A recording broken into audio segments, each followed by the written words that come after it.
Well, piece of human garbage who struck and killed a teen due to his political views was just released on bail. Shocker. I'm Jazz Borganzo, and this is what's next. You gotta be fucking kidding.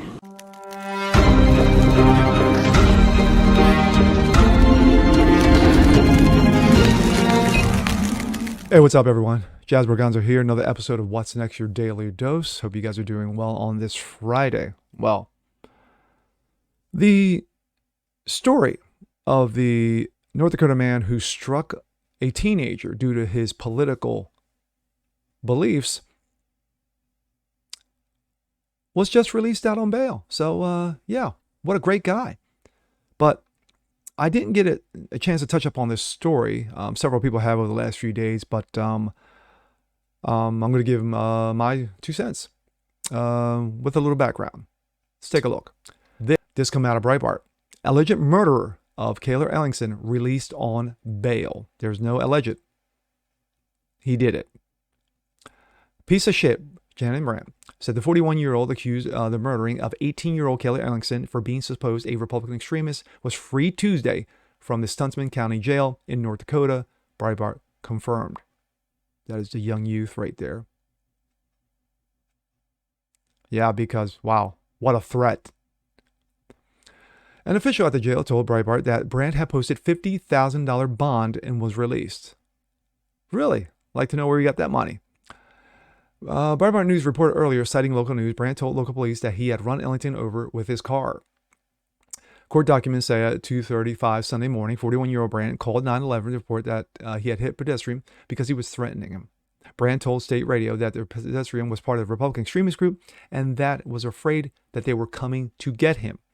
Pedestrian had identified in a GoFundMe page as an 18-year-old Cayler Ellingson. After visiting the scene where the incident happened, deputies went to Brandt's house in Glenfield, North Dakota, which is about 12 minutes away from the crash scene. Brandt admitted to consuming alcohol before the incident and stated that Ellington hit his car because he had a political argument with him. He's the victim. Brandt also admitted that to deputies that he initially left the crash scene and then returned the call 911, 911, but then left again before deputies could arrive. Court documents say that just before the crash, Ellingson called his mom and asked if he knew who Brandt was. She said yes. Told her son that she was on her way to pick him up. Short time later, court documents say Ellingson called his mom again to say that he or they were chasing him. It was after a second call that Ellingson could not be reached again. Brandt was charged with criminal vehicular homicide and leaving the scene of a crash involving a death. The killing occurred just days after President Joe Dementia held a, quote, unity summit aimed at rallying Americans to fight the so-called MAGA Republicans, whom Biden called a threat to the country in a speech, which is his lovely ode to Nazism, earlier this month. My thoughts. Well, this Shannon Brandt is a piece of shit.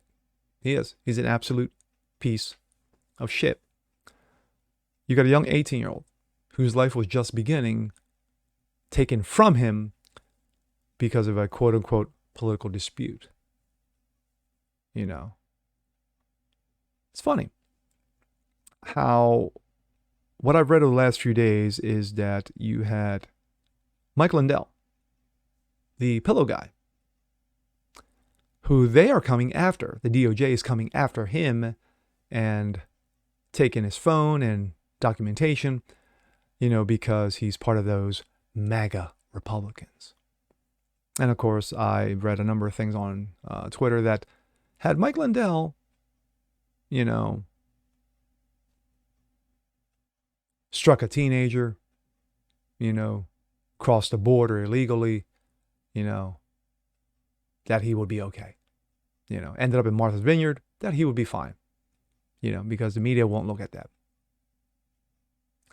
Just, actually, probably no, he wouldn't have gotten as much attention. Excuse me.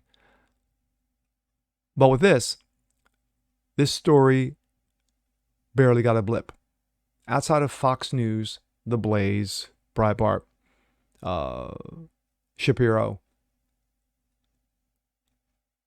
Of course, Tucker. This didn't even get a look.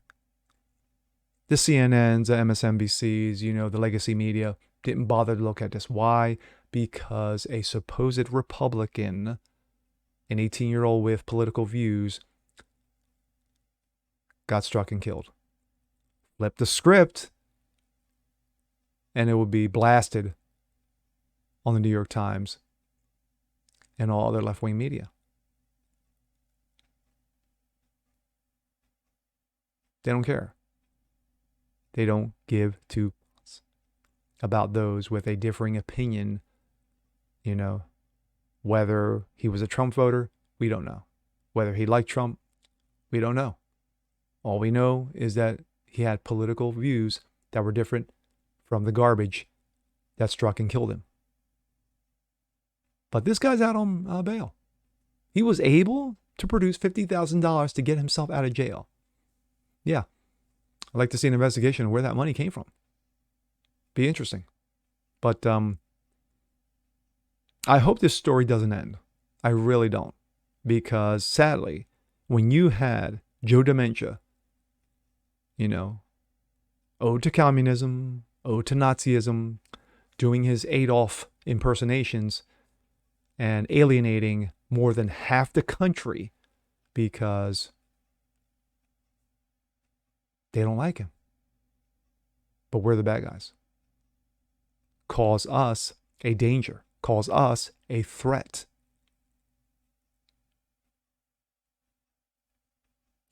Everything they say that we're doing to ruin this country, they've already done it or in the process of doing so. Wow. With that being said, I'm Jazz Borgonzo. This is What's Next. Want to see more just like this? Please leave a comment below. Like it, share it, subscribe to it. And we'll catch you guys on the next one. Peace.